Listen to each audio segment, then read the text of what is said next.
The Hudson Commodore, the forgotten king of luxury.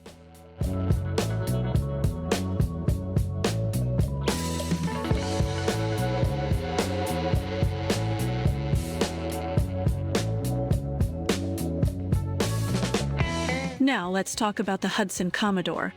And no, I'm not referring to a spaceship out of some retro sci-fi flick. This was the American dream on 4 white-walled tires, a time machine that could take you back to an era where men wore fedoras, women donned victory rolls, and the word luxury actually meant something. Introduced in 1941, the Hudson Commodore was the pinnacle of what Hudson had to offer, crowning itself as a flagship in a lineup that included the sedate Pacemaker and the utilitarian Super 6. Hudson knew it had to stand out from the lumbering behemoths churning out of Detroit, so they decided to do things a little differently. The result? That looked like it was hewn from a single block of metal by Michelangelo himself. Just look at it. When parked, it resembled a loaf of artisanal bread, smooth, rounded, and impossibly elegant. This wasn't some box on wheels.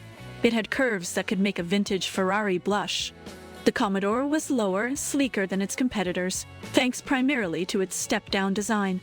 Hudson engineers cleverly dropped the height of the vehicle without compromising the headroom, making the car look sportier while still fitting Grandma's hat within. Under the bonnet, you had a choice of engines. The smaller 202 cubic inch inline-6 was decent enough for a Sunday drive. But the real heartthrob was the 254 cubic inch straight 8. This engine was smoother than jazz played in a smoky New Orleans club, delivering power that made highway cruising akin to gliding on a magic carpet. Now, let's not forget the interior. Climb inside a Commodore and you'd think you were in the lounge of a first-class oceanliner. Leather seats so plush they felt like they could swallow you whole. A dashboard adorned in polished wood and more chrome than a 1950s diner. It was a symphony of styles and materials, each note perfectly in tune with the others. But let's get to the brass tacks. How did it drive? Surprisingly, for a car of its era, the Commodore handled itself with grace on the road. Unlike many of its contemporaries that lumbered and wallowed, the Commodore was more like a ballroom dancer. Light on its feet, elegant in its movements. Thanks to its advanced suspension and balanced weight distribution, it cornered well, albeit with a bit of body lean. But at 60 mph, gliding down the interstate, it felt as though you were piloting a silent locomotive, unstoppable, smooth, and dripping with gravitas. The Hudson Commodore also carried its star appeal quite literally. That's right, folks.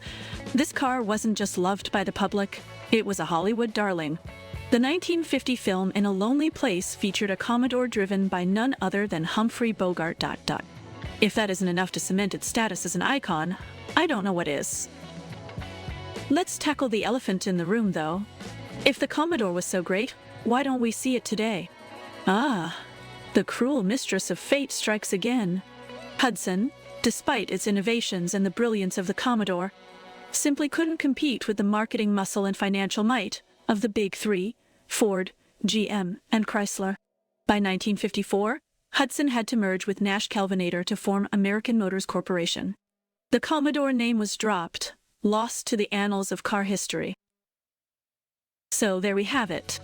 The Hudson Commodore, a car born from elegance, reared in luxury, and tragically, one that faced an untimely demise. But those lucky enough to have experienced its charm know one thing for sure. It was one of the greatest American cars you've probably never heard of. Here's to the Commodore, the forgotten king. If this nostalgic jaunt through automotive history tickled your fancy, hit that like button and subscribe to Autoicons. We've got more stories of lost legends and timeless classics. Don't miss out. Click that bell and join us on the ride.